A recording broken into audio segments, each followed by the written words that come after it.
여러분, 동물원에 가면 우리가 보는 여러 짐승들 중에 원숭이가 있죠. 원숭이 보면 우리가 이렇게 재미나게 구경을 합니다만 원숭이 편에서도 사람 구경하는 겁니다. 그래서 거기서 막 우리가 막 재밌다 막 이러면 제법 원숭이가 보는 대로 흉내도 냅니다. 어느 정도 지능이 있다는 얘기죠. 그래서 영어권에서는 이 몽키시, 원숭이가 보면 몽키 두, 원숭이는 한다, 그러니까 보는 대로 행한다라는 것을 말해주는데, 사람은 어떨까요? 훨씬 더 지능 지수가 뛰어나기 때문에 어린애들은 신기할 정도로 부모들 이렇게 따라 배우잖아요. 그러니까 어린아이가 태어나서 옹알이를 하고 말을 배우는 게 모국어라고 말하잖아요. 엄마 말을 듣고 따라 하는 겁니다. 그래서 애들 앞에서는 야, 찬물도 맘대로 못 마시네, 이런 옛 속담도 있는 건 어른들의 행동 하나하나가 아주 영향을 끼치기 때문에 주의해야 한다 하는 그런 의미를 담고 있죠. 요즘에는 우리 무시무시한 시월드는 별로 없죠? 없습니까? 아주 호되게 며느님들 이렇게 교육시키는 시어머니들 안 계시죠? 산부 예배에는. 아마 옛날에 호되게 교육받았던 분들이 여기 좀 계실 거예요. 그래서 결혼하면 이제 10월대에 내가 들어가는구나. 그래서 시어머니가 교관처럼 딱 계셔가지고 며느리 하나하나 딱 잡아주는. 그래서 그 모진 핍박과 환난을 견뎌내면서 내가 인내로서 이 세월을 이겨내리라 하면서 며느님들의 마음속에는 내가 나중에 시어머니가 되면 나는 결단코 내 며느리를 핍박하지 않으리라 그렇게 결단을 하시는데, 이상하게도 그런 분들이 나중에 시어머니가 되면요, 왕년의 그 시어머니의 모습이 언뜻 보여지게 되는 거예요. 왜 이런 일이 일어날까요? 본 게 그것밖에 없는 거예요.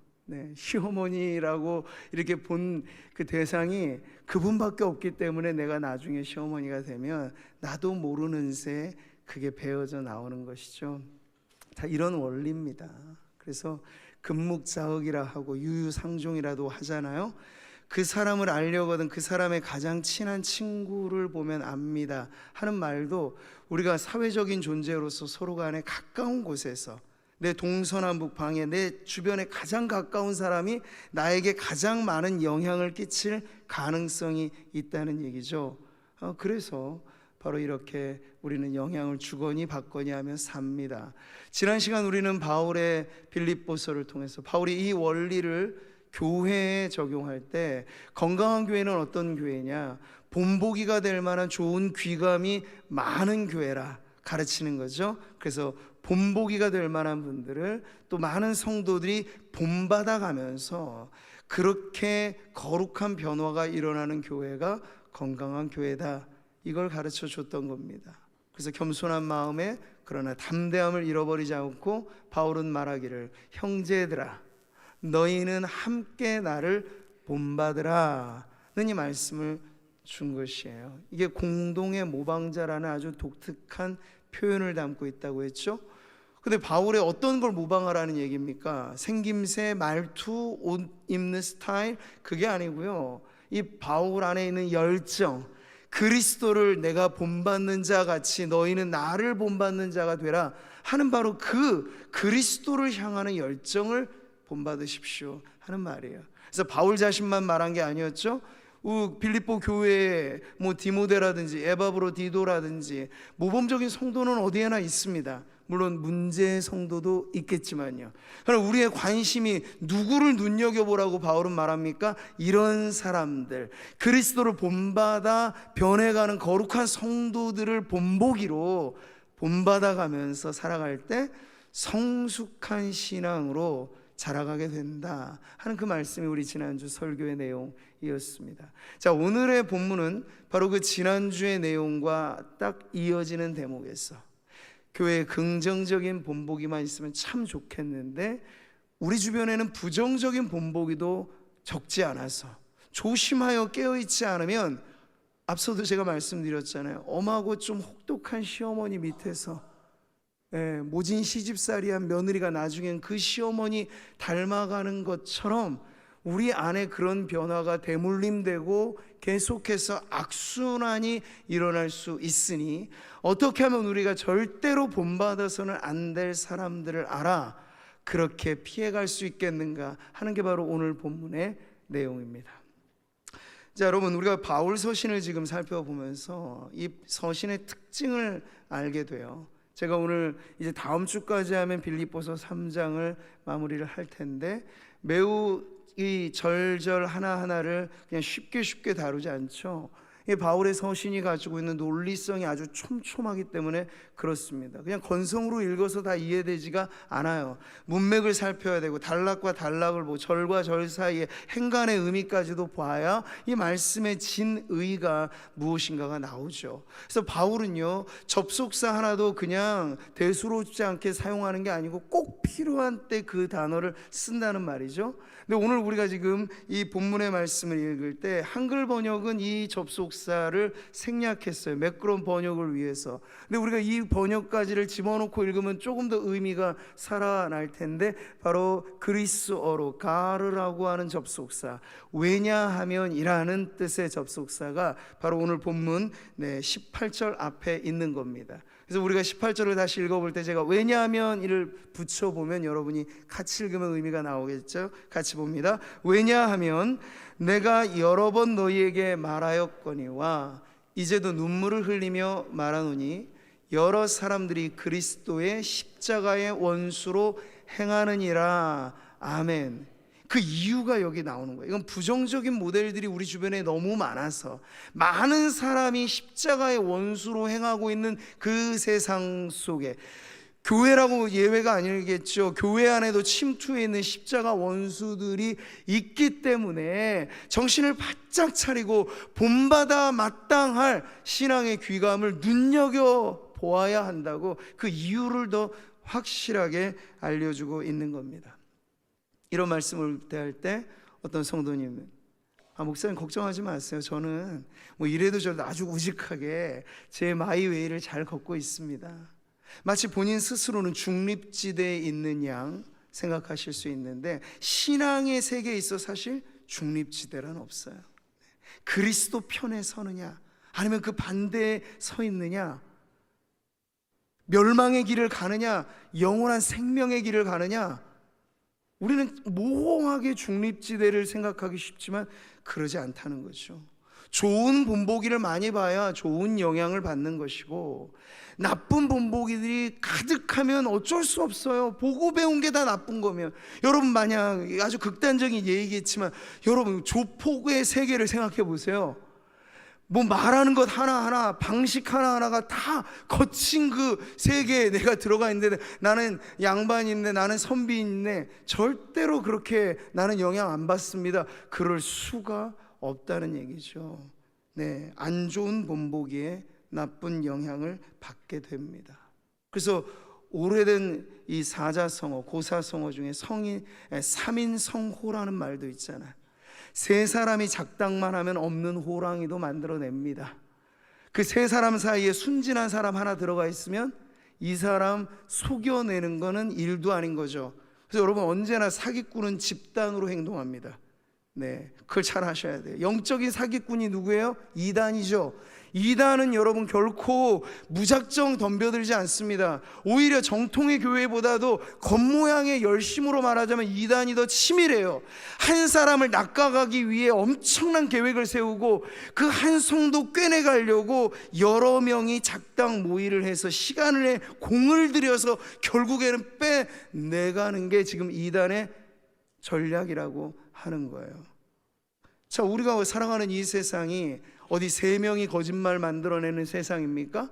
집단화된 모든 이 세상의 뉴스거리 중에 이제는 AI조차도 가짜 뉴스를 생성하는 시대입니다. 인간이 만들어내는 가짜 뉴스보다는 완전히 차원이 다른 누군가의 얼굴을 그대로 만들어내잖아요.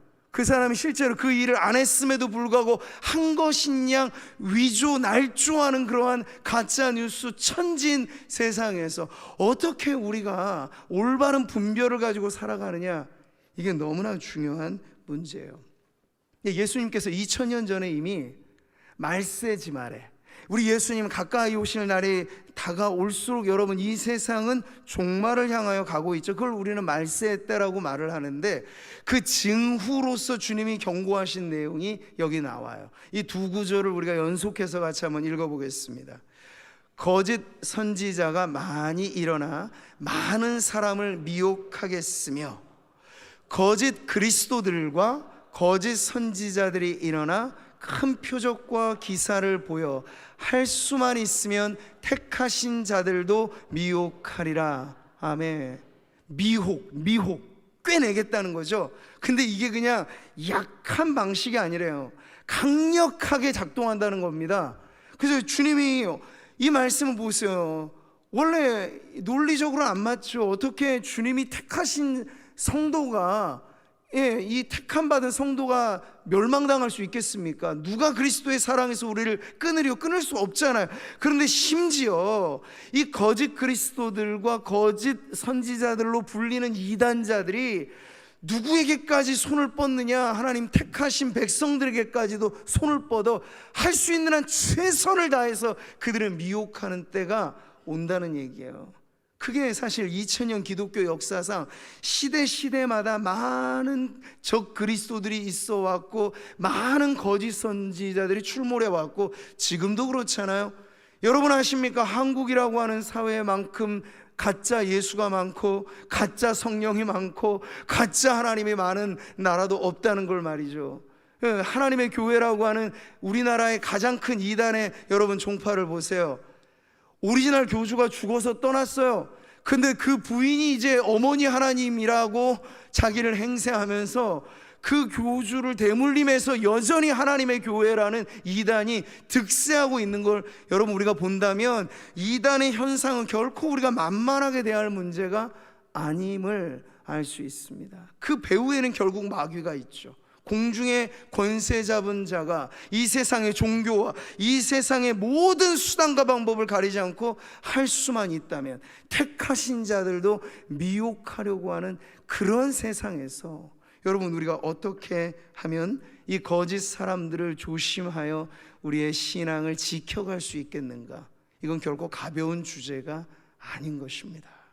그렇기 때문에 오늘 바울이요, 이 본문에서 다시 한번 경고의 메시지를 주는 건데, 우리가 3장을 지금 쭉 살펴보았잖아요. 이제 다음 주까지 하면 3장을 마무리할 텐데, 이건 일종의 샌드위치 구조라 보시면 돼요. 3장을 시작하면서 이미 바울은 경고의 나팔을 불었습니다. 개들을 삼가고 행악하는 자들을 삼가고 몸을 상해하는 일을 삼가라. 누구에게 주신 말씀이요? 성도에게 주신 말씀이에요. 성도 여러분, 우리의 거룩한 신앙을 지키기 위해서는 삼갈 것이 많습니다. 삼가고 또 삼가십시오 하면서 이렇게 경고를 주었는데, 오늘 이 3장을 마무리하는 대목에서 다시 한번 수위를 높여서 경고를 하고 있는 거예요. 그 문제의 사람들에 대해서. 근데 이번에 표현의 수위가 좀 높다는 건 이렇게 표현되잖아요. 그리스도의 십자가의 원수들이여까지 얘기합니다. 이 원수라고 하는 건 결코 공존할 수 없는 대상이잖아. 적대적인 관계에 있는 사람을 지금 일컬어서 지금 바울은 경고하고 있는 것이죠. 자, 그러면 우리는 그리스도의 십자가야말로 복음의 핵심 중에 핵심이라고 아는데, 십자가의 원수들이니 그들은 누구이겠는가? 비복음적이고 반기독교적인 그런 진영을 이루어 살아가는 사람들이라고 할 수 있겠죠.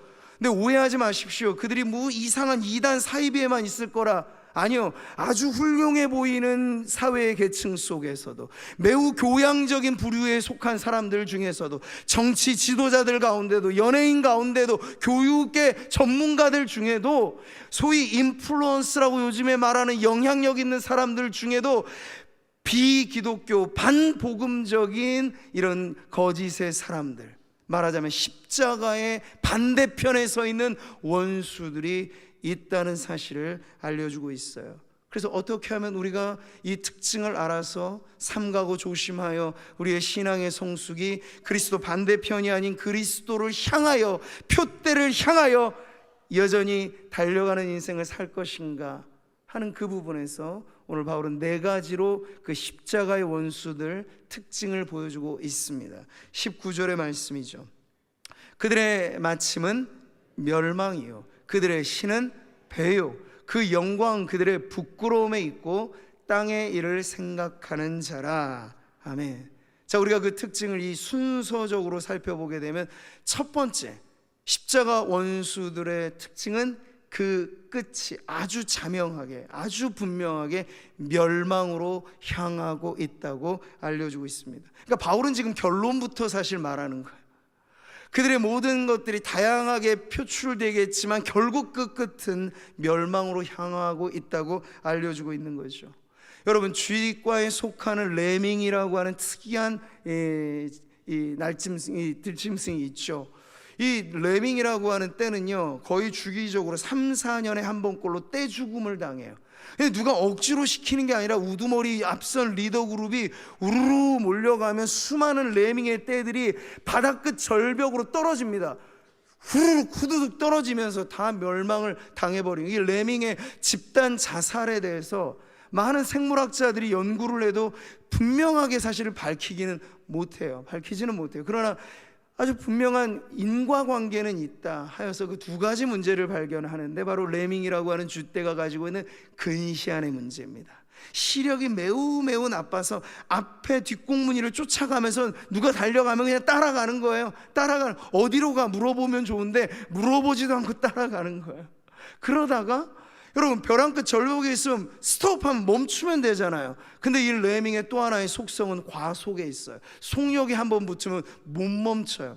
그러니까 말하자면 페달은 밟는데 브레이크가 고장난 거죠. 그러니까 벼랑 끝 이 마지막 낭떠러지에 모두가 다 몰살당할 정도로 떨어져 가는 거예요.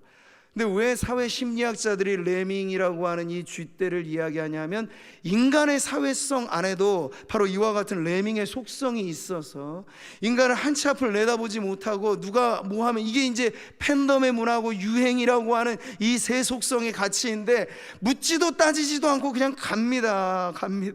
물어보고 좀 가시면 좋은데 이게 잘못된 길 아닌가, 이거 신앙적으로는 잘못된 문제 아닌가 물어보면 참 좋은데 안 물어보고 가시는 거예요. 거기에 게다가 속도까지 붙죠. 한국 사람들은 게다가 더 빨리 문화죠.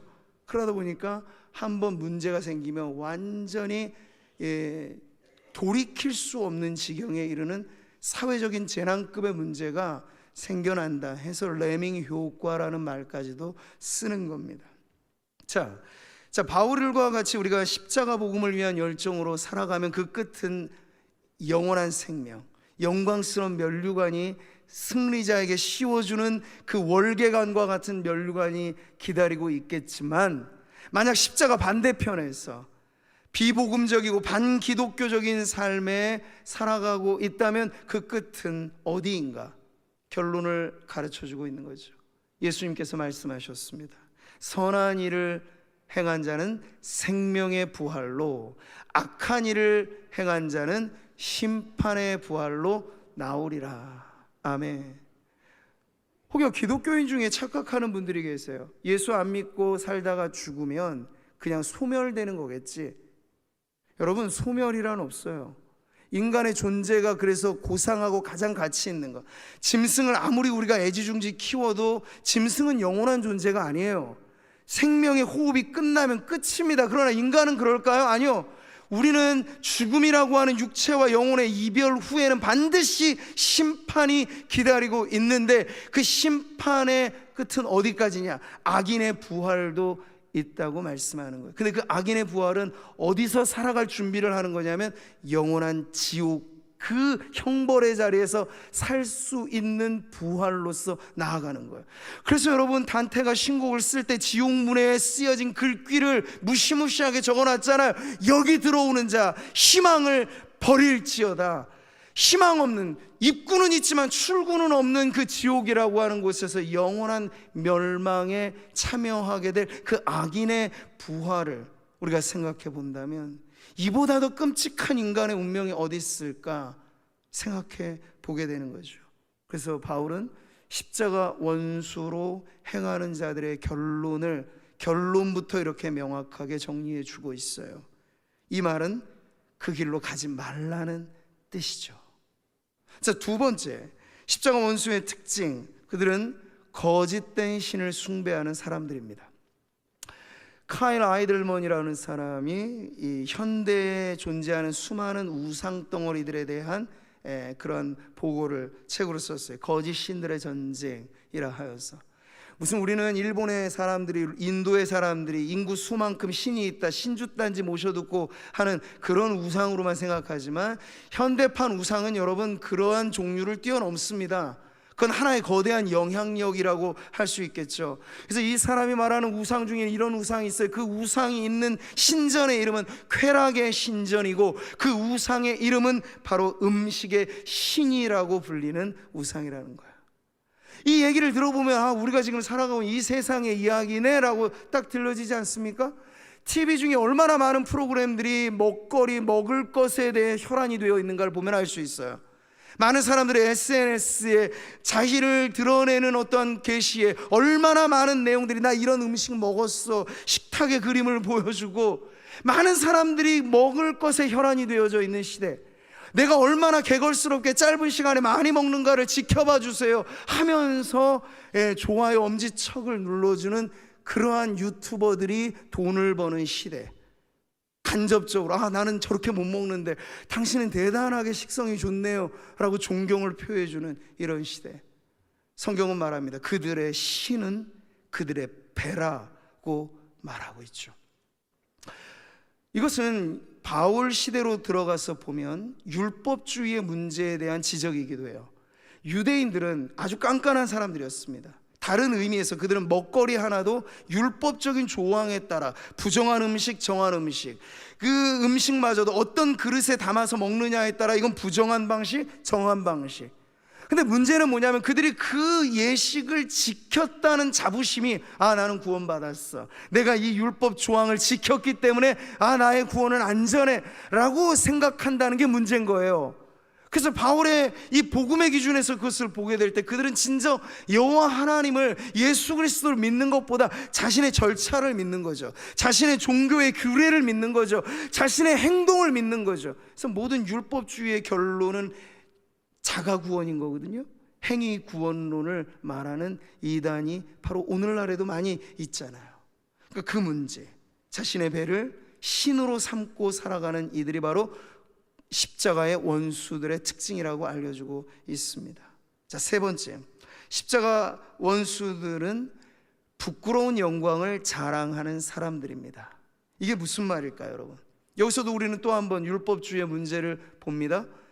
유대인들의 가장 큰 자부심 중에 하나는 내가 할례 받은 백성이라 하는 것이었어요. 근데 할례란 무엇입니까? 이 언약의 표징이죠. 이 남자의 생식기의 겉표면을 잘라냄으로써 이제 이후의 모든 자손들은, 이건 육체적인 생물학적인 방법에 의해서가 아니라 하나님의 언약 자손으로서 존재하는 거다, 이걸 보여주는 건데, 거기서 말이죠, 하나님의 은혜가 빠지고 하나님의 주권이 빠지고 오직 종교의 형식만 남아지게 된다면 그들은 자신의 치부를 자랑거리로 삼는 것과 다르지 않다는 거예요. 그래서 바울은 하나님의 언약과 그리스도를 믿는 믿음이 빠져버린 할례란 무엇인가, 그건 부끄러움에 대한 자랑밖에는 아닌 것이다 라고 이야기를 하고 있는 겁니다.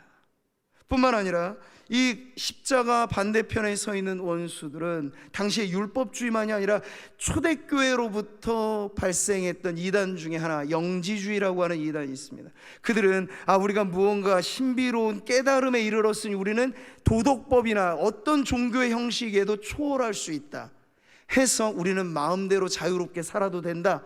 결론은 뭡니까? 도덕 폐기론을 주장하는 거예요.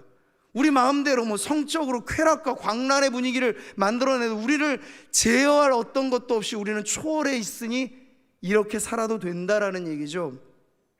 여러분, 오늘날 이 말씀이 우리들에게 경종을 울리는 것은 현대사회가 선진화되어질수록 부끄러운 것을 자랑거리로 삼는 이들이 많아진다는 것을 봅니다. 지금 우리 구미시에는 그런 게 없지만 서울만 하더라도 여러분, 해마다 무슨 퀴어 축제니 하는데 혹시 가보신 분 계세요? 눈 뜨고는 못 볼 광경이 거기에 있습니다. 우리가 동성애자다라고 하는 것을 온 세상에 알리는 것, 그네들이 주장하는 내용이 뭔지는 아실 거예요. 그럼 그 방식이 어떤지를 보면 놀라 까무러쳐요. 반나체로, 그리고 공공연한 공연 자리에서 퍼포먼스를 하는데 동성 간의 성행위를 유추할 만한 그런 행동들도 서슴지 않고 하는 거예요. 부끄러움을 자랑으로 삼는 사람들. 로마서가 말하잖아요.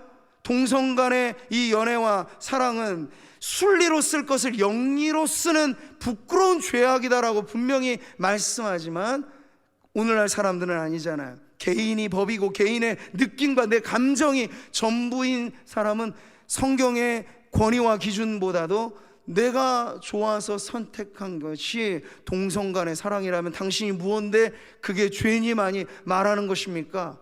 라고 오히려 이것을 법제화시키려고 지금 부단히도 우리 한국을 공격하고 있는 거예요. 미국만 해도 여러분 보십시오. 해마다 6월이 되면 미국에서도 제일 앞선 도시들마다 퍼레이드를 벌입니다. 동성애 퍼레이드. 그 달의 이름 자체가 프라이드 먼스예요. 자부심을 가지라 동성애자들이요 하면서 곳곳에 퍼레이드를 벌이는데, 이게 성경의 가치, 청교도의 정신에 세워진 미국이라고 하는 나라 현 주소라면 다른 나라들이 여러분 어떨까요? 다 미국적인 사고방식을 모방하면서 선진국의 대열에 끼려고 하는 사람들은 여전히 그것이 얼마나 하나님이 미워하시는 죄인지에 대한 기준은 상관없이 선진화된 모든 나라들이 그 방향으로 가는데 우리도 가야 되지 않겠습니까? 정치인들이 전혀 엉뚱한 생각을 하고 있는 거예요. 만약 자신의 자식들과 자신의 그 지근거리에 있는 사람들이 그 퍼레이드 현장에서 그렇게 다른 사람들에게 그러한 시선을 보면서까지 나의 이 권리를 마음껏 뽐내고 부끄러운 자랑을 높이는 것을 본다면 그네들이 과연 그것을 법제화시키려고 애를 쓸까? 저는 그런 생각이 들더군요. 근데 현실과는 상관없는 거예요. 이념이고 우리가 주장하는 이것이 하나의 힘이 되어지는 시대가 되니까 앞서가는 기업들도 다 동성애에 투자를 해주고 하는 이유는 바로 그런 것입니다. 근데 오늘 성경은 분명히 말씀하죠. 부끄러운 자랑거리들을 갖고 있는 사람들, 그들이 누구인가? 바로 십자가 반대편에 서 있는 원수들이라 라고 말씀하고 있습니다. 자, 마지막 특징은 바로 십자가 원수들은 세상에 온통 앉으나 서나 세상 걱정, 세상 관심, 세상 일밖에는 없는, 그들은 땅의 일을 생각하는 자라, 바로 세속주의에 물든 이들을 십자가의 원수라고 말해주고 있습니다. 여러분, 성경이 세상이 죄로 물들었다라고 말하는 건 이 자연 만물을 얘기하는 것이 아닙니다. 하나님의 창조 세계가 아니라 바로 범죄한 인간의 집단이 이루고 있는 이 세상은 심지어 이렇게 말씀하잖아요. 이는 세상에 있는 모든 것이 육신의 정욕과 안목의 정욕과 이생의 자랑이니 라고 하는 이 죄로 오염된 세상을 말해주고 있는데, 우리가 앉아도 서도 늘 세상에만 물들여 있다면 어떻게 우리가 십자가 편에 서서 그리스도를 좇고 사나 죽으나 내가 그리스도의 것이다 라고 말할 수 있겠습니까? 저는 일주일에 한 번 성도들이 모여서 예배하는 이 시간도 너무나 소중합니다만 이게 여러분의 최선이라고 생각하면 절대로 안 된다고 강력하게 주장하고 싶어요. 왜냐하면 우리가 월화수목금토로 온갖 세상 것에만 다 몰두한 나머지 생각하는 게 세상, 말하는 게 세상, 교회에 와서 일주일에 1시간만 하나님 찾는 그 신앙이 과연 어떻게 우리의 인격에 새겨질 수 있겠으며 우리의 삶의 거룩한 길을 담보해 줄 수 있겠습니까? 복 있는 사람은 악인의 꾀를, 죄인의 길을, 오만한 자의 자리를 앉지 않고 오직 여호와의 율법을 즐거워하여 그 율법을 주야로 묵상하는도다. 할렐루야. 하나님의 말씀이 여러분의 입가에 떨어지지 않게 하십시오. 공동체의 영성도 중요하지만 교회의 영성을 지탱해 주는 것은 결국 교회를 이루는 성도 한 개개인이 모였을 때만 말고 흩어졌을 때도 과연 성경이 내 삶의 표준인가? 이 율법책을 내 입에서 떠나지 말게 하며 주야로 좌로나 우로나 치우치지 말고 그 말씀대로 순종하면 내 길이 평탄할 것이며 내 일이 형통해지리라. 이 말씀을 오늘도 우리는 진리라고 믿습니다.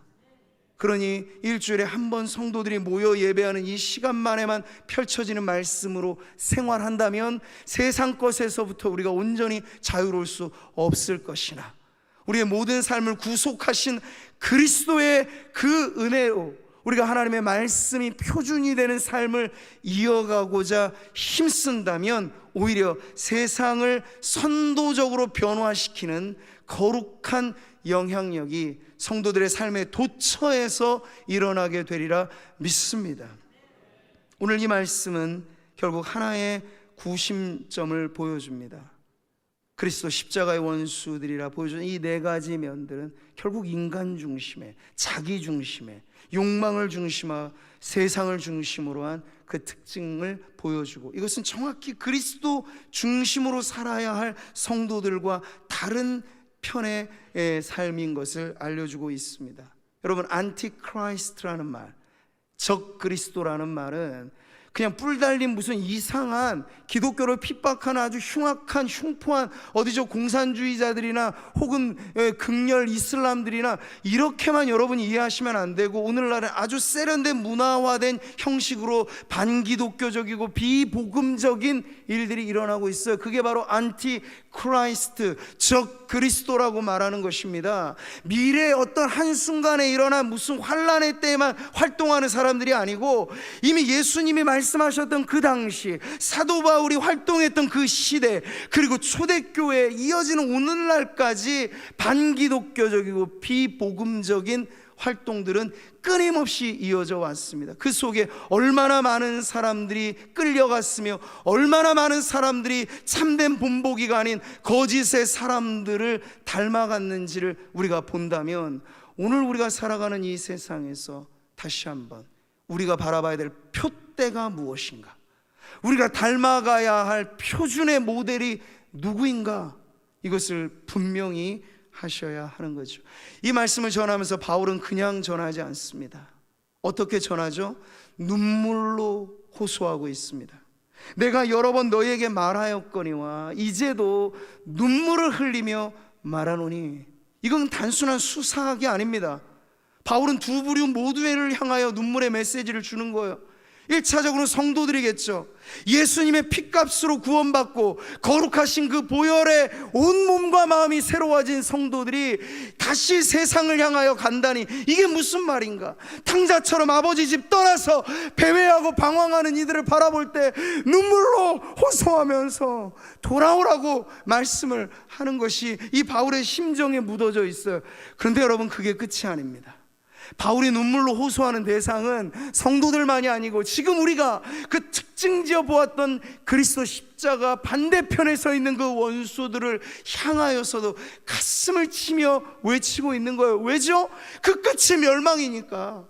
여러분, 유대인들의 아주 오만한 자부심은 무엇이었습니까? 우리만 선민이고 우리 외의 모든 이방 종족들은 지옥의 불쏘시개 감이다 라고 말했던 사람들, 이 얼마나 이기적인 구원이에요? 하나님은 만인에게 복음을 전하라, 모든 족속과 백성과 방언에게 이 복음 전해라, 땅끝까지 복음 전해라, 땅끝에 있는 사람들까지 한 명이라도 더 구원하시는 것이 하나님의 뜻이고 마음인데, 유대인들의 이 국소적인 그리고 자기 민족적인 구원과는 다른 모든 사람들은 그냥 다 지옥의 불쏘시개감으로 생각한 거예요. 근데 여러분, 복음에 물들어 있는 바울의 심장은 그렇지가 않죠. 그네들의 문제를 지적할 뿐만 아니라 그 문제에 파묻혀 살아가는 이들에게 멈춰 서십시오.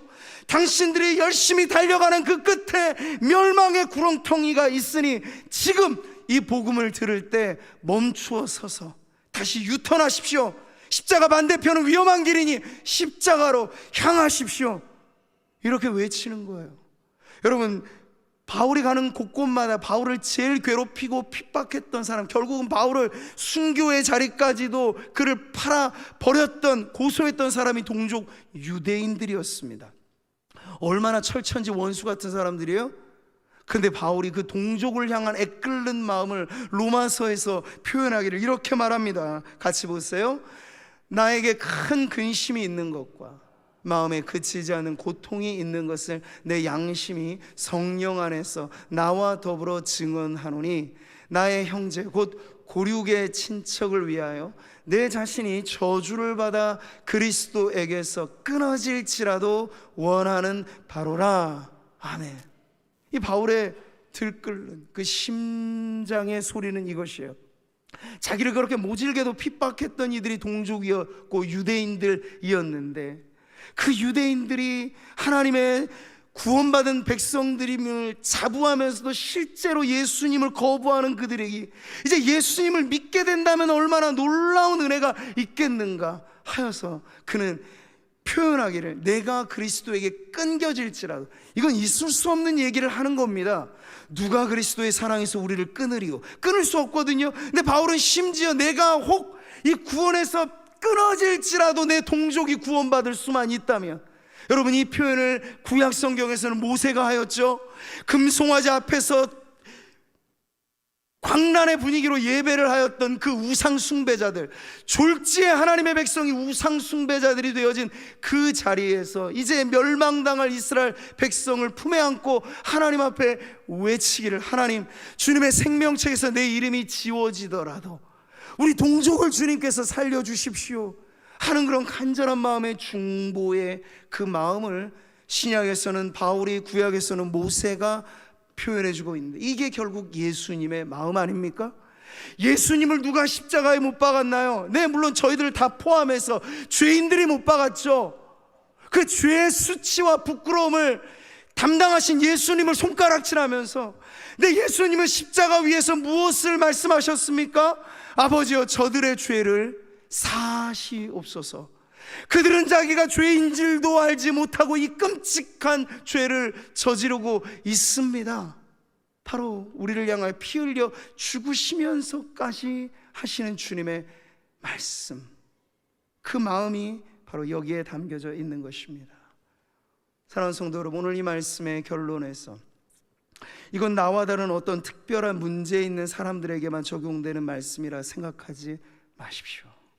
우리도 만약 내가 실제로 누가 성도이면서 우상 숭배한다고 말하겠습니까? 그러나 세상의 영향력이 그리스도와 복음의 영향력보다 내 안에 점유하고 있는 그 비율이 월등하게 높이 있다면, 여러분, 우리가 땅의 것을 생각하는 사람이 아니고 무엇이겠습니까?